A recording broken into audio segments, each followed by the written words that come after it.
ورد حديث ورد فيه من قال استغفر الله الذي لا إله إلا هو الحي القيوم وأتوب إليه غفر الله له ذنبه ولو كان فرا من الزحف.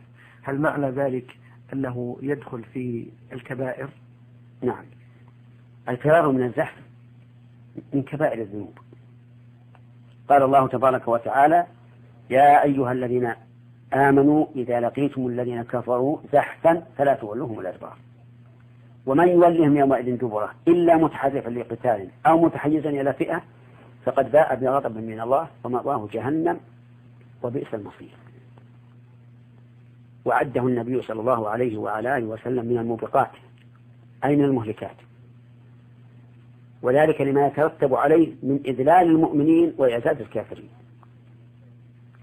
أما إذلال المؤمنين فمن المعلوم أنه إذا ذهب واحد من الصف انكسرت قلوبهم وصار فيهم ذل. وأما إزال الكافرين فإن الكافرين يقولون هذا أول هزيمة شدوا عليهم فيقوون على مجابهة المسلمين، ولهذا كان من كبائر الذنوب.